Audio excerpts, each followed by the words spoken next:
Chapter 1. Welcome to the Members Club. Lesson 1. Sometimes men like men. Sometimes women like women. Sometimes women like men and women. Sometimes men like women and men. Sometimes people don't like anyone. Sometimes a man might want to be a woman. Sometimes a woman might want to be a man. Sometimes people don't identify as a man or as a woman. Got that? It really is that simple. I could end the lesson there, but I don't think a few pages would make a very good book.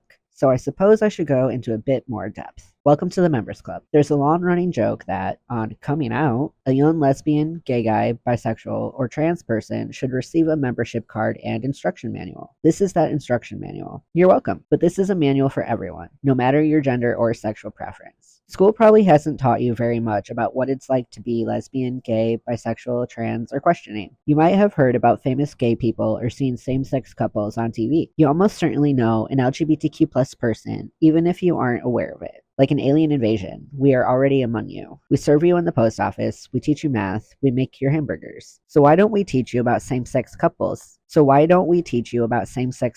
When we teach sex ed? Or that a lot of people choose their gender? Well, I was a PSHCE, Personal, Social, Health, and Citizenship Education teacher in the UK for a long time. And I always taught my students about these things, but not all schools do, and not all teachers know how. There's no training for this, I'm afraid. I surveyed a group of more than 300 young people in 2012, and 95% of them said their school taught them nothing about gay sex as a part of sex education. Sex between men and women was routinely presented as the norm. This lack of education means that loads of young people, gay, straight, or bi, trans, or cis, have oodles of questions about what it's like to be LGBTQ+. This book has some of the answers. Whether you think you might be LGBTQ+, or you think you're straight but have questions, or you're anywhere in between, this book is for you. Your sexuality and gender are very much individual things. But what if there were a whole bunch of people who'd been through it all before to mentor you through this funny old patch? The awareness that your sexual or gender identity isn't quite the norm can be a confusing, exciting, exhilarating, concerning, and frankly, baffling time. Long before you come out and tell people about your identity, it's just you and your brain trying to figure it out. So it can also be a lonely time,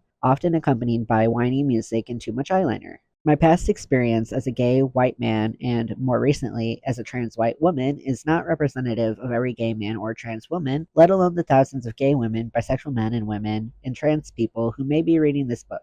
Therefore, before writing this book, I searched far and wide for dozens of other LGBTQ plus people to share their experiences with you. Individually, we can never know it all, but together we're quite wise, like that baboon in The Lion King. I haven't edited or changed the testimonies of the LGBTQ plus people in this book, so you might not identify or agree with everything they have to say, and that's fine. We have to be able to talk about sexuality and identity in a non-hysterical way. Sexuality and gender are individual experiences. People are entitled to opinions, and vitally, we need to be able to make mistakes. I understand identity is an issue that some people feel very strongly about. This is also a good thing. Activism is what got us this far. But if people aren't allowed to say what's really on their minds for fear of upsetting people, we'll end up never saying anything at all. In short, we have to be able to laugh at ourselves, whatever our identity, or we're in for a long haul life. So yeah, This Book is Gay isn't entirely serious all the way through, although we do deal with some mega sad face topics. This is something different to the loads of dreary textbooks about gender and sexuality politics that are already out there. This book is serious, but it's also fun and funny. The whole point of coming out is that we have the freedom to be who we are. When did that stop being fun? If you're new to the club, you're lucky because being L or G or B or T or Q or plus is super fun. You're free now and don't have to hide. Whatever you identify as, by the end of this book, you'll see that, far from being alone, you're joining a vast collective of cool, happy, inspirational people, each with a story to tell.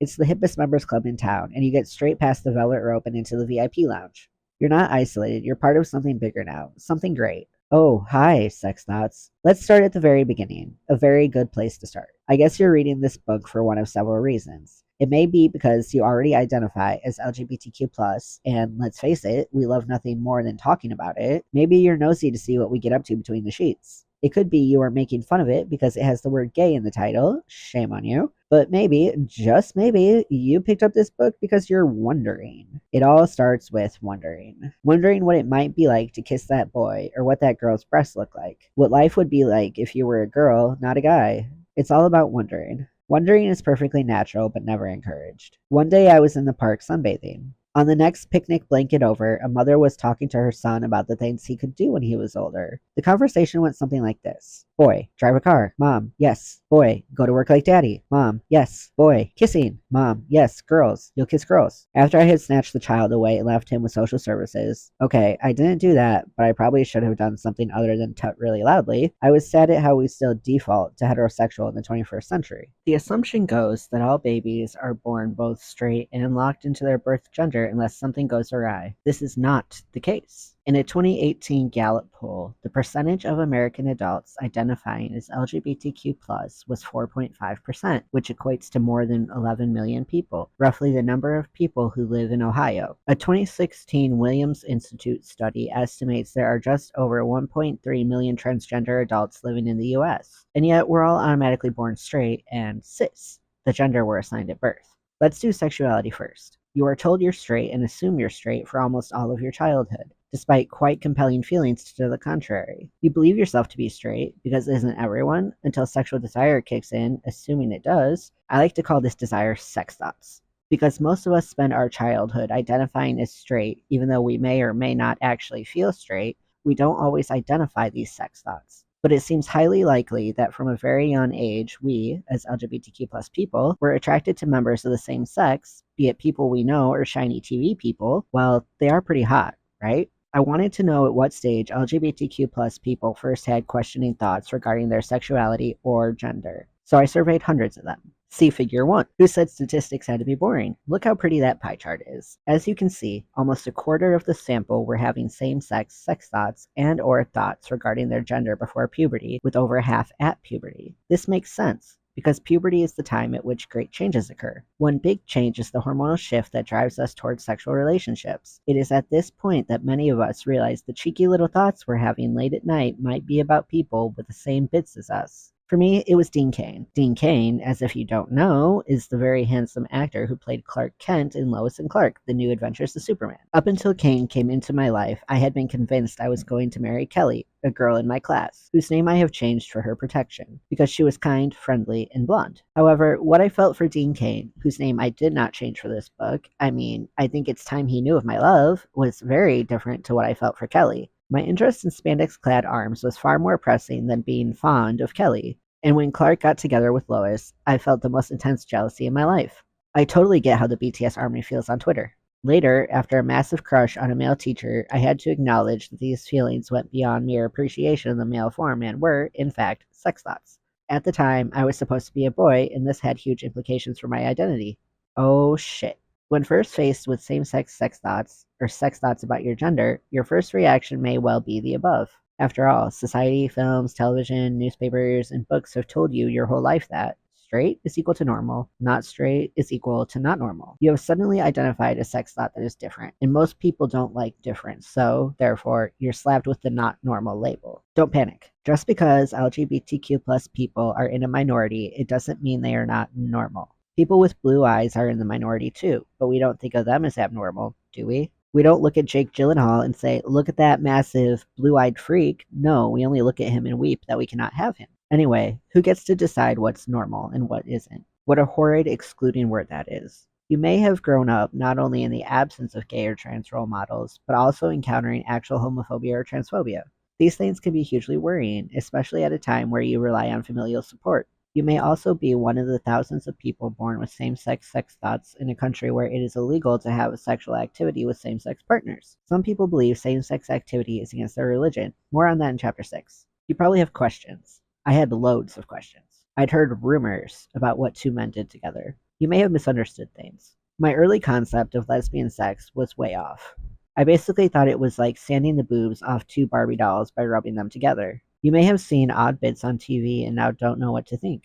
It seems highly likely that any sex ed you had at school taught you only how men and women make babies together and didn't mention transgender people at all. Why are there trans people in this book? You are right to ask this. Lesbian, gay, bisexual, and the other orientations we talk about in this book are about sexuality. Being transgender has nothing to do with who you want to do sexy time with. It's about gender. Trans people and non-straight people are subject to a lot of the same discrimination, misunderstanding, and mistreatment because many people think of us as all being part of the same group.